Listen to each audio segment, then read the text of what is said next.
கடும் காற்று, கனமழை மற்றும் கடல் கொந்தளிப்பு தொடர்பில் வளிமண்டலவியல் திணைக்களம் எச்சரிக்கை விடுத்துள்ளது. இன்று பிற்பகல் 1 மணிக்கு வெளியிடப்பட்ட அறிக்கையில் இந்த எச்சரிக்கை அறிவிப்பானது எதிர்வரும் 24 மணி நேரத்திற்கு செல்லுபடியாகும் என தெரிவித்துள்ளது. வளிமண்டலவியல் திணைக்களம் வெளியிட்டுள்ள குறித்த அறிக்கையில் வங்காள விரிகுடாவின் ஆழ்கடல் பகுதியில் பயணிக்கும் பல நாள் மீன்பிடி படகுகள் அவதானத்துடன் இருக்க வேண்டும் என்று குறிப்பிட்டுள்ளது. நாட்டின் கிழக்கே உள்ள வளிமண்டலத்தில் ஏற்பட்ட குழப்பம் தற்போது குறைந்த அழுத்த தாழ்வு பகுதியாக உருவாகியுள்ளது. இது மேலும் வலுவடைந்து இலங்கைக்கு அருகே வடமேற்கு நோக்கி நகரும் என்று எதிர்பார்க்கப்படுகிறது. இடியுடன் கூடிய மழை பெய்யும் சந்தர்ப்பங்களில் காற்றானது 55 தொடக்கம் 65 கிலோமீட்டர் வேகத்தில் அதிகரித்து வீசக்கூடும். இதேவேளை கடல் பகுதிகள் மிகவும் கொந்தளிப்பாக காணப்படும் என வளிமண்டலவியல் திணைக்களம் அறிவித்துள்ளது. ராஜாங்கன நீர்த்தேக்கத்தின் 8 வான்கதவுகள் இன்னும் திறந்து வைக்கப்பட்டுள்ளன.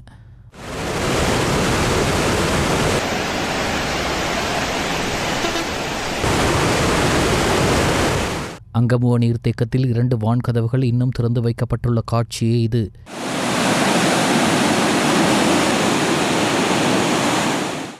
அதிக மழை காரணமாக வெள்ளவாய அலிக்கொட்டார நீர்த்தேக்கத்தின் 3 வான்கதவுகள் இன்னும் திறந்து வைக்கப்பட்டுள்ளது. இதனால் கிரிந்தி ஓயாவின் நீர்மட்டம் உயர்ந்துள்ளது.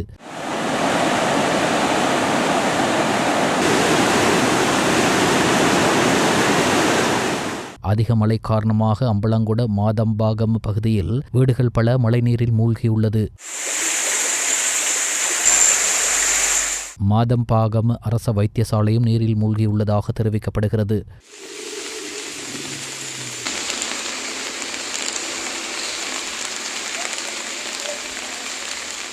வாடுவ பகுதியில் உள்ள சில பாதைகள் நீரில் மூழ்கியுள்ளது. இதனால் காலி கொழும்பு பிரதான வீதியில் ஒரு பகுதி நீரில் மூழ்கியுள்ளது.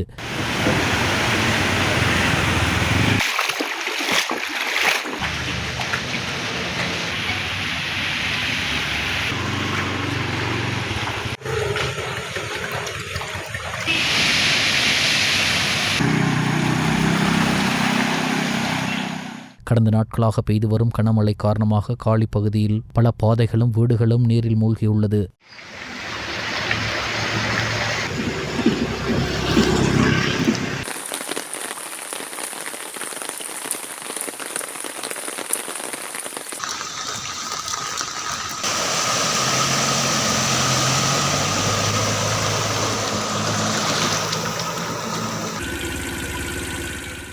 கிங் நதியின் நீர்மட்டம் உயர்ந்துள்ள காரணத்தினால் கெங்கங்கையின் இருமரங்கிலும் உள்ள மக்கள் கவனமாக இருக்குமாறு அறிவுரை வழங்கப்பட்டுள்ளது.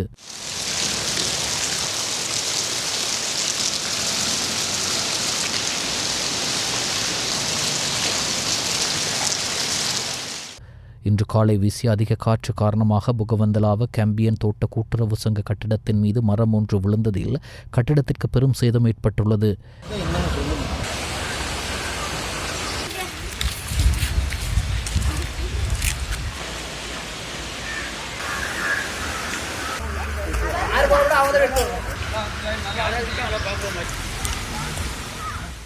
கண்டியில் பெய்த கனமழை காரணமாக கண்டி மாவில்முட பாதையில் தாளிறக்கம் ஏற்பட்டுள்ளது.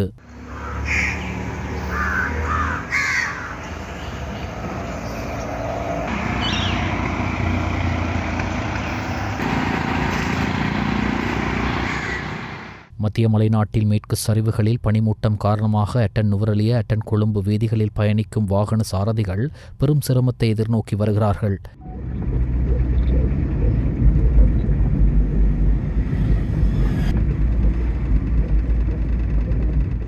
பேருவள பிரதேசத்தில் பாதைகள், வீடுகள் பலவற்றுக்கும் மழைநீர் புகுந்துள்ளது.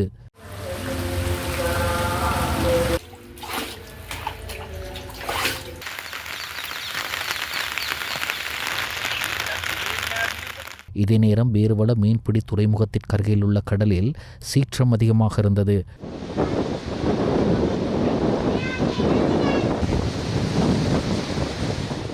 நாடு முழுவதும் சீரற்ற வானிலை காரணமாக 5 மாவட்டங்கள் பாதிக்கப்பட்டுள்ளன. சீரற்ற வானிலை காரணமாக மலையக ரயில் மார்க்கத்தின் ரயில் சேவைகள் நாளை நண்பகல் 12 மணி வரை வழமைக்கு திரும்பாது என ரயில்வே திணைக்களம் தெரிவித்துள்ளது. இதன் காரணமாக இன்று இரவு நேர தபால் ரயில் சேவைகள் இயங்காது என்று திணைக்களம் தெரிவித்துள்ளது. கொழும்பிலிருந்து இயங்கும் ரயில்கள் ரம்புக்கண வரையும், பதுளையிலிருந்து கொழும்புக்கு செல்லும் ரயில்கள் பேராதனை வரையும் மட்டுப்படுத்தப்பட்டுள்ளன.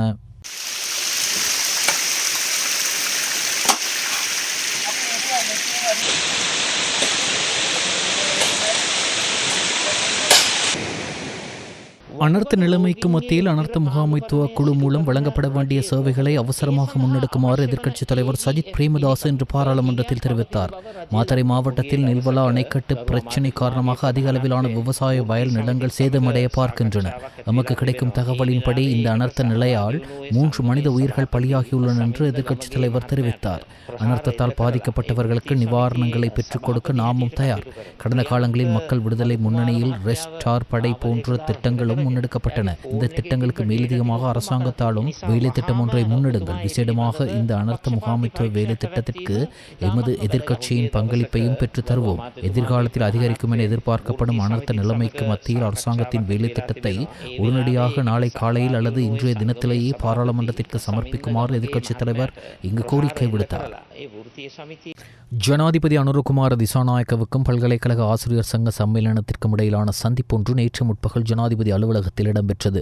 கடந்த காலத்தில் பல்வேறு காரணங்களினால் பல்கலைக்கழக பட்டப்படிப்பு பாடநெறிகளில் ஏற்பட்ட தாமதங்கள் மற்றும் அவற்றை குறித்த காலத்தில் நிறைவு செய்ய முடியாமை காரணமாக பல்கலைக்கழக கட்டமைப்பில் உருவாகியுள்ள சிக்கல்கள் மற்றும் பல்கலைக்கழக ஆசிரியர்கள் முகம் கொடுக்கும் சவால்கள் தொடர்பிலும் இங்கு பல்கலைக்கழக ஆசிரியர் சங்க சம்மேளனத்தின் பிரதிநிதிகள் ஜனாதிபதிக்கு தெளிவுபடுத்தினர். அவ்வாறு தாமதமான பட்டப்படிப்புகளின் தரத்தை பாதுகாத்து அவற்றை விரைவில் நிறைவு செய்யும் இதுவரை முடிக்கப்படாத பணிகளை திறம்பட முடிக்கவும் ஆராய்ச்சி மற்றும் அபிவிருத்தி நடவடிக்கைகளை மேம்படுத்த தேவையான திட்டத்தை தயாரித்து சமர்ப்பிக்குமாறு ஜனாதிபதி இங்கு பல்கலைக்கழக ஆசிரியர் சங்க சம்மேளனத்திற்கு பணிப்புரை விடுத்தார். அந்த திட்டத்தை நடைமுறைப்படுத்த தேவையான வசதிகளை வழங்க அரசாங்கம் நடவடிக்கை எடுக்கும் என்றும் குறிப்பிட்டார். மேலும் பல்கலைக்கழக விரிவுரையாளர்கள் மற்றும் பணிக்குழாமினர் ஆட்சேர்ப்பு செய்தல், பல்கலைக்கழகத்திற்கு தொடர்ந்து அவர்களின் சேவைகளை பெற்றுக்கொள்ளல் மற்றும் உயர்கல்வியின் தரத்தை மேம்படுத்த எடுக்க வேண்டிய நடவடிக்கைகள் குறித்தும் இங்கு கவனம் செலுத்தப்பட்டது. பிரதமர் மற்றும் கல்வி, உயர்கல்வி மற்றும் தொழிற்கல்வி அமைச்சர் கலாநிதி ஹரணி அமரசூரிய, துறைமுகங்கள் மற்றும் சிவில் விமான சேவைகள் அமைச்சர் அனுர கருணாதிலக்க, தொழில் அமைச்சர் மற்றும் நிதி திட்டமிடல் பிரதி அமைச்சர் கலாநிதி அனில் ஜயந்த பெர்னாண்டோ ஆகியோருடன் பல்கலைக்கழக ஆசிரியர் சங்க சம்மேளனத்தின் தலைவர் பேராசிரியர் BR வீரதுங்க, செயலாளர் சாருதத்த இலங்கசிங்க உள்ளிட்ட பிரதிநிதிகள் குழுவினரும் இந்நிகழ்வில் கலந்து கொண்டனர். போதைப்பொருள் வர்த்தக மற்றும் ஏனைய முறைகேடான விதத்தில் ஈட்டிய சொத்துக்களை இனி எந்த தரப்பினரும் அனுபவிக்க முடியாது என பொதுமக்கள் பாதுகாப்பு அமைச்சர் ஆனந்த விஜயபால தெரிவித்தார். போலீஸ் குற்றச்செயல்கள் வரும்படிகள் விசாரணை பிரிவு BCID பொதுமக்கள் பாதுகாப்பு அமைச்சர் ஆனந்த விஜயபால தலைமையில் போலீஸ் மா அதிபர் பிரியந்த வீரசூரியவின் பங்கேற்புடன் நேற்று போலீஸ் தலைமையகத்தில் அமைந்துள்ள பழைய கட்டிடம் ஒன்றில் உத்தியோகபூர்வமாக திறந்து வைக்கப்பட்டது. இங்கு மேலும் கருத்து தெரிவித்த அமைச்சர் ஆனந்த விஜயபால, கடந்த காலங்களில் அபிவிருத்தி நடவடிக்கைகளுக்காக $8 பில்லியன் கடனாக பெறப்பட்டுள்ள போதும் தற்போதுள்ள அதன் கையிருப்பு $2 பில்லியன் மாத்திரமே என கணக்காய்வாளர் அறிக்கையில் குறிப்பிடப்பட்டுள்ளது. $6 பில்லியன் என்ன நடந்தது என்பது புதிராக உள்ளது. நாட்டினுள் பல்வேறு தரப்பினரால் முறைகேடான விதத்தில் சொத்துக்களை சேகரிக்கும் நடவடிக்கையை முறியடிப்பதற்காக இந்த விசேட போலீஸ் பிரிவு ஸ்தாபிக்கப்பட்டுள்ளது. சர்வதேசத்தின் நன்மதிப்பை பெற்ற குற்றச்செயல்கள் வரும்படிகள் சட்டத்தின் பிரகாரம் இந்த போலீஸ் பிரிவு ஆரம்பிக்கப்பட்டுள்ளது. நாட்டில் உள்ள பாதாள உலக குழு செயற்பாடுகள் மற்றும் போதைப்பொருள் வலையமைப்பை இல்லாதொழிப்பதற்கு இப்பிரிவின் ஊடாக நடவடிக்கை எடுக்கப்படும். பாதாள உலக குழு தொடர்பான சட்டமூலத்தை தயாரிப்பதற்கு தேவையான நடவடிக்கையும் முன்னெடுக்கப்பட்டுள்ளது. அத்தோடு நிகழ்நிலை பாதுகாப்பு திருத்தச் சட்டம், நீதி அமைச்சு, பொதுமக்கள் பாதுகாப்பு அமைச்சு, வெகுஜன ஊடக அமைச்சு மற்றும் வெளிநாட்டு விவகார அமைச்சு ஆகிய அமைச்சுக்களை பிரதிநிதித்துவப்படுத்தும் விசேட குழு ஆகியவற்றினால் தயாரிக்கப்பட்டு வருகிறது.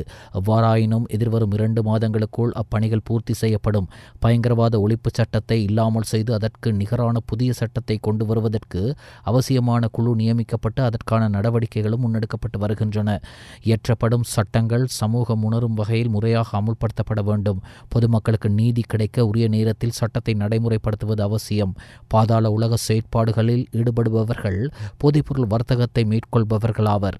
ஆகையால் பாதாள உலக செயற்பாடுகளை முறையடிக்கும் வகையில் இந்த புதிய போலீஸ் பிரிவு ஸ்தாபிக்கப்பட்டுள்ளது. போதைப்பொருள் வர்த்தகம் மற்றும் ஏனைய முறைகேடான செயற்பாடுகளின் ஊடாக ஈட்டிய சொத்துக்களை இனி எந்த தரப்பினரும் அனுபவிக்க முடியாது என்றார்.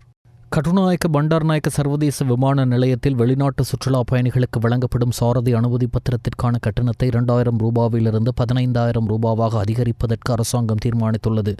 இது தொடர்பில் விளக்கமளித்த வெளிவிவகார, வெளிநாட்டு வேலைவாய்ப்பு மற்றும் சுற்றுலாத்துறை அமைச்சர் விஜித் ஹேரத் போக்குவரத்து அமைச்சுடன் கலந்துரையாடிய பின்னர் அதனுடன் தொடர்புடைய வர்த்தமானி அறிவிப்பு வெளியிடப்பட்டதாக தெரிவித்தார்.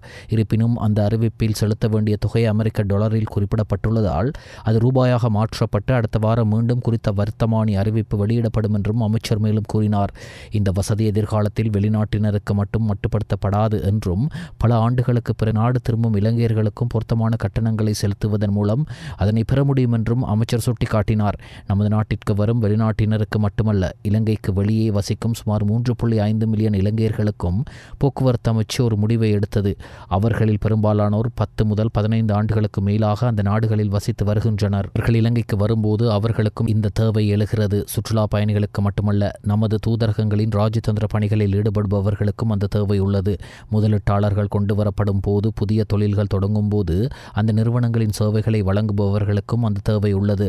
இந்நிலையில் குறித்த சாரதி அனுமதி பத்திரத்திற்காக பெறப்படும் தொகையே போதுமானதாக இல்லை. 2000 ரூபாயே தற்போது பெறப்படுகிறது. எனவே போக்குவரத்து அமைச்சுடன் கலந்துரையாடி அந்த தொகையை அதிகரிக்க ஒரு உடன்பாட்டிற்கு வந்ததாக அமைச்சர் குறிப்பிட்டார். 2025 ஆண்டுக்கான உலகின் சிறந்த வங்கி விருதுகளில் குளோபல் ஃபைனான்ஸ் சஞ்சிகை இலங்கை மத்திய வங்கியின் ஆளுநர் கலாநிதி நந்தலால் வீரசிங்கவுக்கு தர விருதை வழங்கி கௌரவித்துள்ளது. உலகளாவிய ரீதியில் ஏற்படும் சவால் நிலைமைகளை கையாள்வதில் அவரது விவேகமான பணவியல் கொள்கை, நிதி அமைப்பு மேற்பார்வை மற்றும் தலைமைத்துவத்தை அங்கீகரிக்கும் வகையில் இந்த விருது வழங்கி வைக்கப்பட்டுள்ளது. இலங்கை மத்திய வங்கியின் ஆளுநர் கலாநிதி நந்தலால் வீரசிங்க தலைமையிலான இலங்கை குழு கடந்த அக்டோபர் 13 முதல் 18 தேதி வரை வாஷிங்டன் டிசியில் நடைபெற்ற உலக வங்கி குழுமம் மற்றும் சர்வதேச நாணய நிதியத்தின் 2025 ஆண்டு கூட்டங்களில் கலந்து கொண்டது. இதனிடையே நடைபெற்ற 2025 ஆண்டுக்கான உலகின் சிறந்த வங்கிகளுக்கான விருதுகளில் இலங்கை மத்திய வங்கியின் ஆளுநர் விருது வழங்கி கௌரவிக்கப்பட்டமை குறிப்பிடத்தக்கது.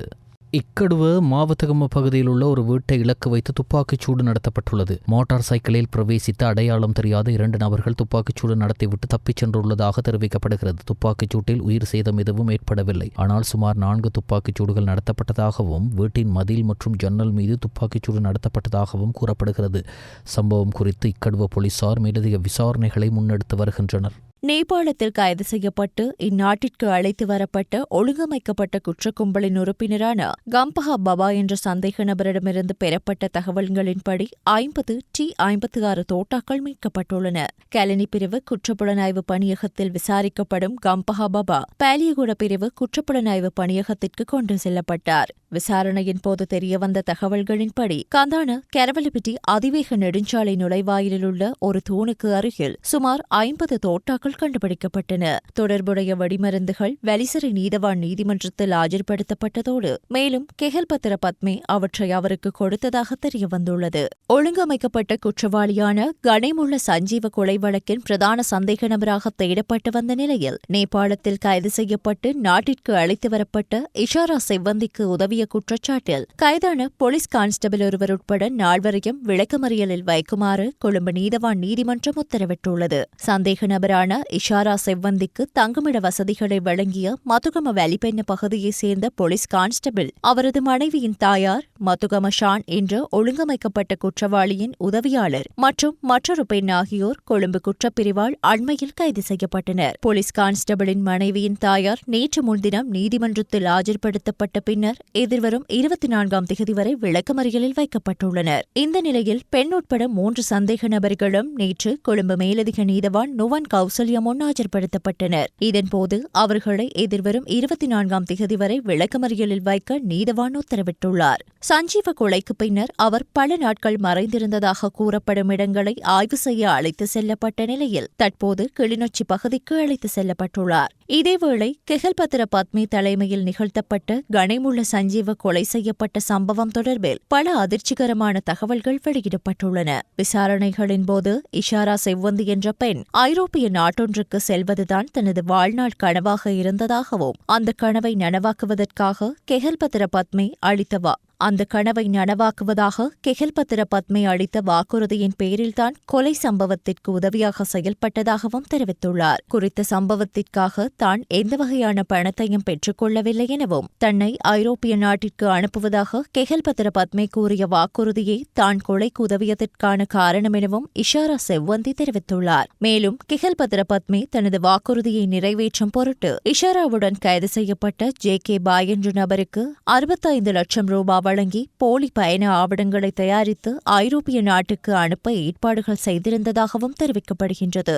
இஷாரா செவ்வந்தி ஐரோப்பிய நாட்டுக்கு செல்லும் கனவை அடிக்கடி பத்மேவிடம் பகிர்ந்ததாகவும் பத்மே தனது போதைப்பொருள் விற்பனை செயல்பாடுகளில் ஈடுபட்டிருந்தபோது அவளையும் பயன்படுத்தி வந்ததாகவும் தெரியவந்துள்ளது.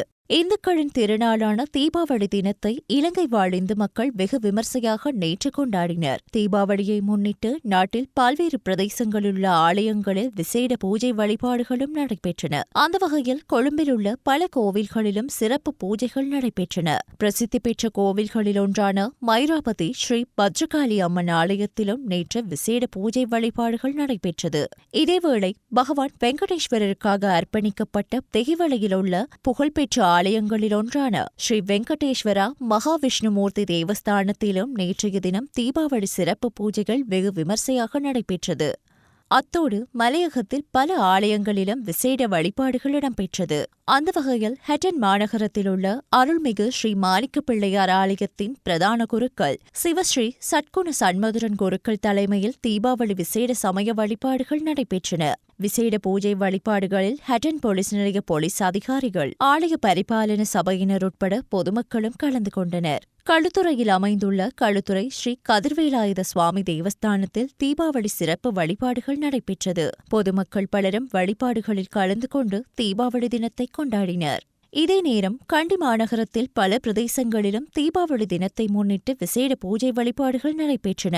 கண்டி ஸ்ரீ செல்வ விநாயகர் ஆலயத்தில் தீபாவளி சிறப்பு பூஜைகள் நடைபெற்றன. நேற்றைய தீபாவளி பண்டிகையை முன்னிட்டு தமிழ் பாடசாலைகளுக்கு விசேட விடுமுறை வழங்கப்பட்டுள்ளது. அதற்கமைய இன்று மத்திய, ஊவா, கிழக்கு மற்றும் சபரகமுக மாகாணங்களில் உள்ள அனைத்து தமிழ் மொழி பாடசாலைகளுக்கும் விசேட விடுமுறை தினமாக அறிவிக்கப்பட்டுள்ளது. சம்பந்தப்பட்ட மாகாண ஆளுநர்கள் இந்த விடுமுறை தினத்தை அறிவித்துள்ளனர். இந்த விடுமுறைக்கான கல்வி நடவடிக்கைகள் எதிர்வரும் சனிக்கிழமை 25ஆம் தேதி நடத்துமாறு பணிப்புரை விடுக்கப்பட்டுள்ளது. அவ்வாறாயினும் வடமாகாணத்தில் உள்ள தமிழ் பாடசாலைகள் இன்றைய தினம் வழமை போல் இடம்பெறும் என அறிவிக்கப்பட்டுள்ளது.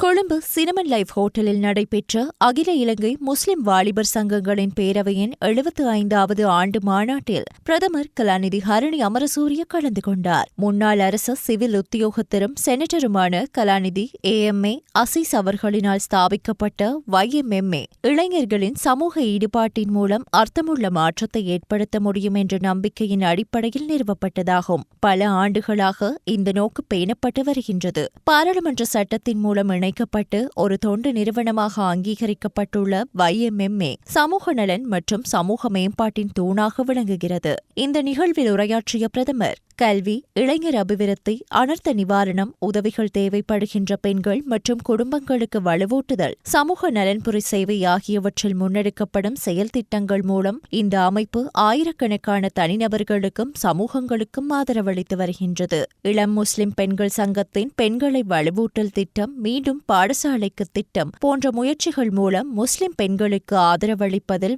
முஸ்லிம் வாலிபர் சங்கங்களின் பேரவை முக்கிய பங்காற்றி வருகின்றமை பாராட்டத்தக்கது. இவ்வாறான செயல் திட்டங்கள் தனிமனித வளர்ச்சிக்கு மட்டுமன்றி ஒட்டுமொத்த சமூகத்தின் வளர்ச்சிக்கும் காரணமாக அமைகின்றன.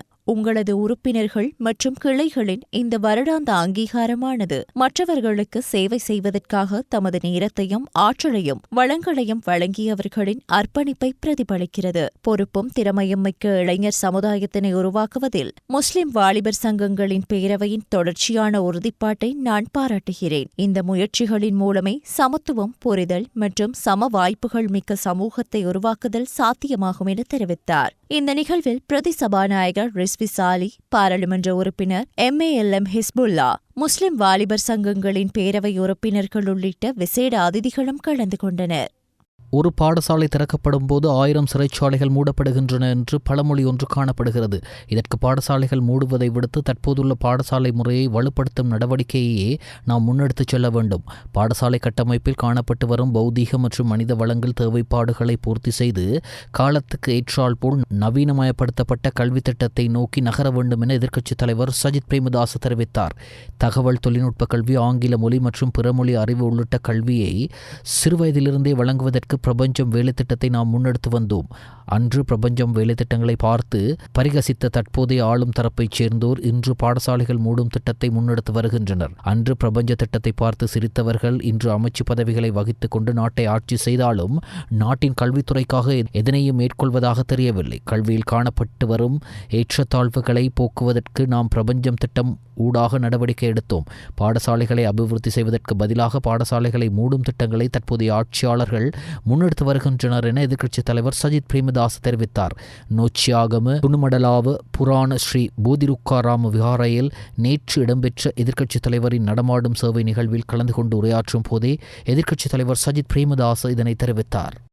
உடன் அமலுக்கு வரும் வகையில் முக்கிய பதவி ஒன்றை முன்னாள் அமைச்சர் அரேன் பெர்னாண்டோவுக்கு ஐக்கிய தேசிய கட்சி வழங்கியுள்ளது. அதன்படி முன்னாள் அமைச்சர் அரேன் பெர்னாண்டோ அரசியல் அணிதிரட்டலுக்கான பிரதி செயலாளராக நியமிக்கப்பட்டுள்ளார்.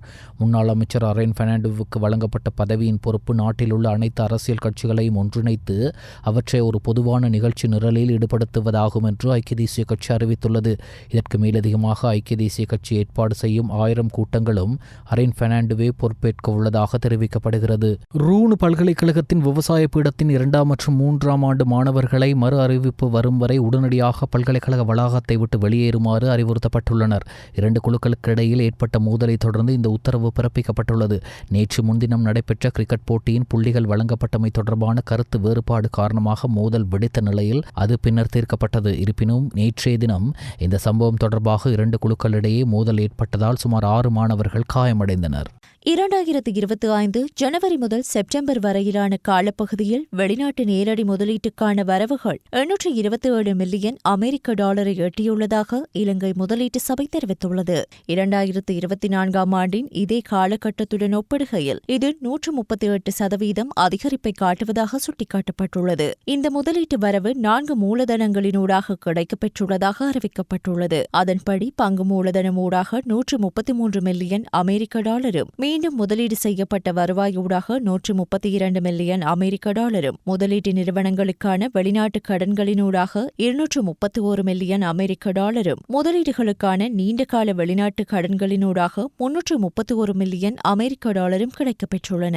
ஹாங்காங் சர்வதேச விமான நிலையத்தில் சரக்கு விமானம் ஒன்று ஓடுபாதையிலிருந்து விலகி அருகிலுள்ள வாகனத்தில் மோதி கடலில் விழுந்துள்ளது என வெளிநாட்டு ஊடகங்கள் செய்தி வெளியிட்டுள்ளது. துருக்கிய சரக்கு விமான நிறுவனமான ஏர் ஏசிடிக்கு சொந்தமான போயிங் 747-481 எமிரேட்ஸ் AK-9788 விமானமே விபத்துக்குள்ளானதாக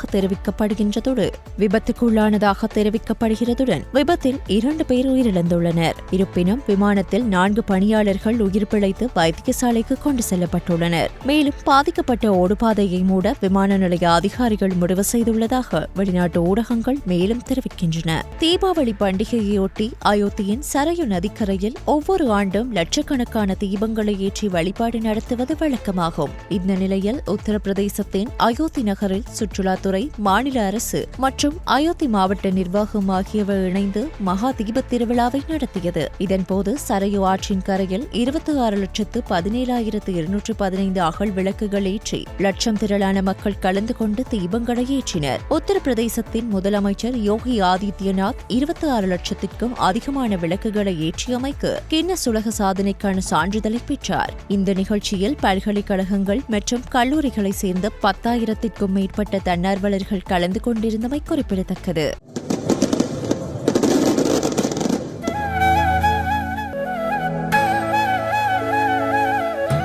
ஜப்பானின் புதிய பிரதமராக தீவிரவாத பழமைவாத கொள்கை கொண்ட பெண்ணொருவர் முதல் தடவையாக பதவியேற்றார். பிரதமருக்கான தெரிவுக்காக நடத்தப்பட்ட வாக்கெடுப்பில் 465 இடங்களை கொண்ட பாராளுமன்றத்தின் கீழ் சபையில் சனே தக்கைஷி 237 வாக்குகளை பெற்று புதிய பிரதமராக தெரிவானார். அத்துடன் பதவியேற்பதற்கு முன்னர் அதிகாரம் குறைந்த மேல் சபையின் பெரும்பான்மையையும் அவர் பெற்றுக்கொள்வார் என்று தெரிவிக்கப்பட்டுள்ளது. அவரது சுதந்திர ஜனநாயக கட்சி வலதுசாரி ஜப்பான் பொதுமை கட்சியுடன் கூட்டணிக்கு ஒப்புக்கொண்டதை அடுத்து இந்த வாக்கெடுப்பு இடம்பெற்றுள்ளது. தக்கைஷியின் கட்சியை சேர்ந்த தற்போதைய பிரதமர் ஷிகேரு இஷிபா கடந்த மாதம் தனது பதவி விலகலை அறிவித்தார் என்பது குறிப்பிடத்தக்கது. மும்பையில் நேற்று இலங்கை மற்றும் பங்களாதேஷ் மகளிர் அணிகளிடையே நடைபெற்று முடிந்த 2025ஆம் ஆண்டின் மகளிர் உலகக்கிண்ண போட்டியில் இலங்கை பங்களாதேஷ் மகளிரை 7 ஓட்டங்களால் வீழ்த்தி வெற்றியை பதிவு செய்துள்ளது. இந்த வெற்றியுடன் இந்த உலகக்கிண்ண தொடரில் முதல் வெற்றியை பதிவு செய்துள்ள இலங்கை வீராங்கனைகள் உலகக்கிண்ண தொடரில் அரையிறுதி செல்வதற்கு வெல்வதற்கான வாய்ப்பினையும் உயிர்ப்புடன் வைத்துள்ளனர். நாணய சுழற்சியில் வெற்றி பெற்ற இலங்கை அணியின் தலைவி சமரி அத்தபத்து முதலில் துடுப்பாட்டத்தை தெரிவு செய்தார்.